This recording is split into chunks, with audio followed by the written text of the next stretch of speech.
নমস্কার দর্শক বন্ধুরা, আমি রিমা আপনাদের সামনে নিয়ে এসেছি আজকে একটা নিরামিষ রান্না। তার নাম হচ্ছে পনির ভাপা। পনির ভাপা বানানোর জন্য বিশেষ কিছু জিনিস দরকার নেই, শুধু দরকার এই 1.5 থেকে 2 চামচের মতন সর্ষে, আর হাফের মতন নেবেন, একটা নারকেলের হাফ নিয়ে নেবেন, নারকেল, কাঁচা লঙ্কা, আর এখানে নিয়েছি পেঁয়াজ, হাফ পেঁয়াজ, বেশি না, আর 3টে রসুনের কোয়া। এই 3-4টেকে আমি মিক্সার গ্রাইন্ডারে পেস্ট বানিয়ে নেব, আর তারপরে আমি এই পনিরের সাথে মেশাবো। দেখুন রান্নাটা আপনাদের কীরকম লাগছে, আর আপনারা কমেন্টস করবেন আমার রান্না আপনাদের কাছে কীরকম লাগছে। দেখুন আমি বানাচ্ছি।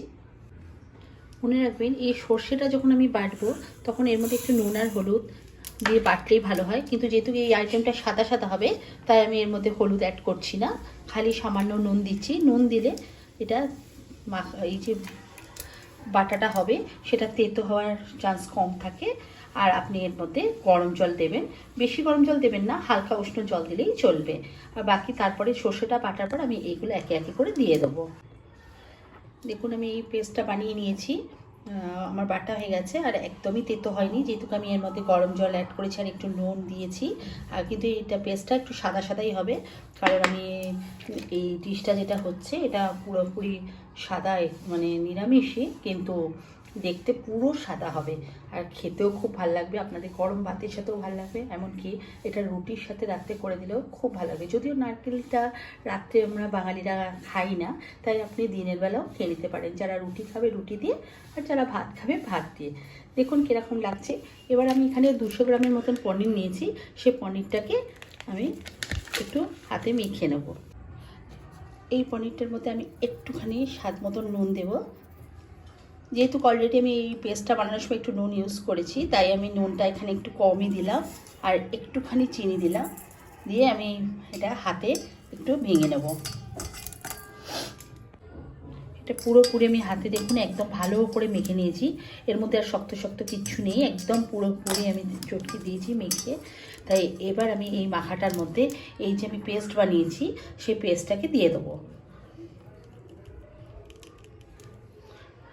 দিয়ে সব মিশিয়ে আমি একটু মাখবো। দেখুন আমি এই পেস্টটা পুরোপুরি হাতে মেখে নিয়েছি, সব ঠিকঠাক হয়ে গেছে। এবারে আমি এর মধ্যে একটু সর্ষের তেল অ্যাড করব, কারণ এটা সর্ষের তেল দিতে হয়, কাঁচা সর্ষের তেল দিলেই ভালো লাগে।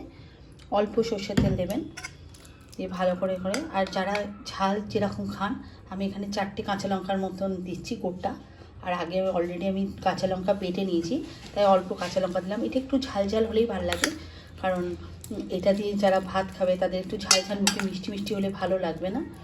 তাই এটাকে ভালো করে মেখে নিয়ে, মাখা তো হয়ে গেছে, আমি সর্ষে তেল দিয়ে একটু করে দিই এই টিফিন বক্সের মধ্যে। এবার আমি এটাকে ঢেলে দেবো।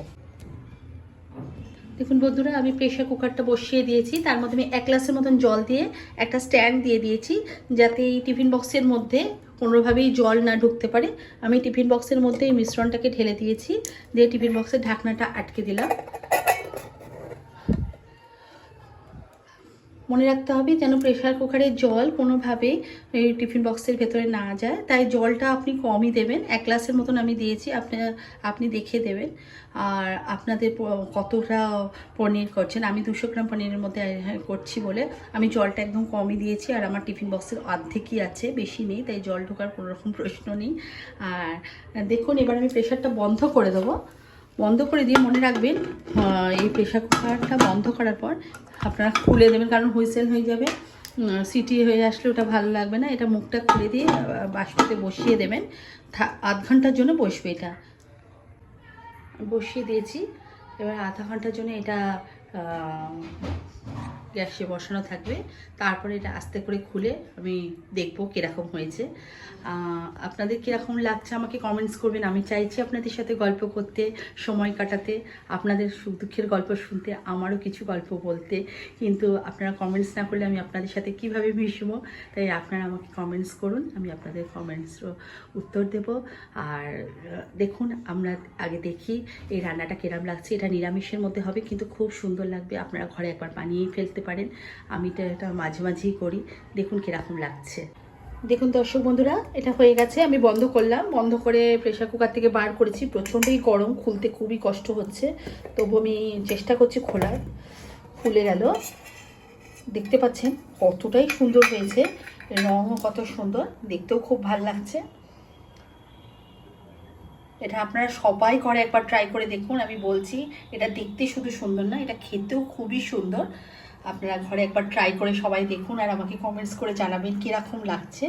আমি আপনাদের এটা ঢেলে দেখাচ্ছি একটা পাত্রে বা থালাতে। দেখুন কিরম লাগছে এটা। দেখুন আমি একটা কাঁচের প্লেট নিয়ে তার মধ্যে ঢালার চেষ্টা করলাম। প্রচণ্ডই গরম, ধরা যাচ্ছে না, এত গরম লাগছে হাতে।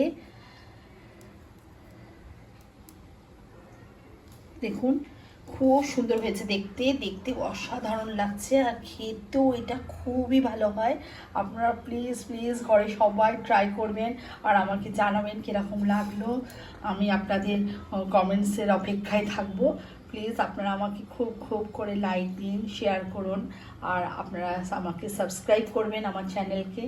আর দেখুন যদি ভালো লাগছে ঘরে সবাই বানিয়ে দেখ।